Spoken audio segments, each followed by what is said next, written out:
Жөтел біздің досымыз, ол тыныс жолдарында тұрған қақырықты, бөгде заттарды шығару үшін керек. Егер бұл жөтелу процесі болмағанда, біздің тамағымызға түскен бөгде заттар, немесе жаңағы бронхтарда тұрған қақырықтың барлығы жиналып, ол тыныс жолдарын бітеген кезде адам демала алмай тұншығып қалатын еді. Сондықтан да ол біздің организмдегі қорғаныш фактор рөлін атқарады. Жөтел деген ол диагноз емес, ол симптом. Егер біз жөтелді емдегіміз келсе, ең бірінші оның неден пайда болған себебін анықтауымыз керек.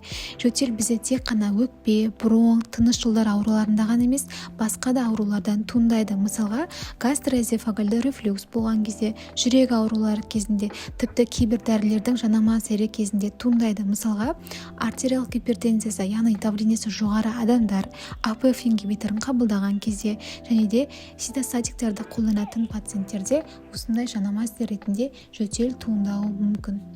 Енді инфекция салдарынан туындайтын жөтелге тоқталайық. Бұлар вирустың салдарынан және де бактерияның салдарынан болуы мүмкін. Егер де ОРВИ болып, яғни баршамыз білетін тұмау болып, сол жерде вирустың салдарынан жөтел болатын болса, бұған ешқандай дәрі керек емес. Көбірек сұйықтық ішіп, дренажды массаж жасап балаларға ылғалды ауа көмектеседі, яғни ауаны ылғалды отыруымыз керек. Одан бөлек иммунитетті нығайтып, дұрыс ұйықтап, дұрыс тамақтанып жүретін болсақ, ол өздігінен кетеді.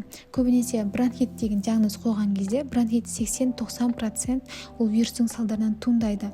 Оның жөтел ол кезде пайда болған жөтелдің уақыты 3 аптаға дейін созылуы мүмкін. Сондықтан да егерде 1 апта болып, или 2 апта болып жөтелім кетпей жатыр деп, басқа да антибиотиктерді қабылдап жүруге болмайды. Диагнозыңыз дұрыс қойылса, 3 аптаның ішінде сіздің жөтеліңіз өзі басылады. Ал егер ол бактерияның салдарынан туындайтын болса, мысалға, егер диагноз көкжөтел, пневмония, бактериялық ангина болатын болса, онда оның емі антибиотик, оның барлығын дәрігер сіздің жасыңызға байланысты дозасын дұрыстап тағайындайтын болады.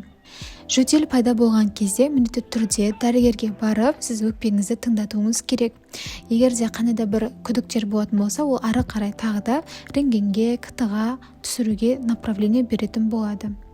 Көпшілігі ойлайды, жөтел кезінде міндетті түрде ингаляция жасау керек деп. Жоқ, олай емес. Біз жөтелдің бірінші түріне қараймыз. Ол құрғақ жөтел ме, әлде ылғалды влажный жөтел ме?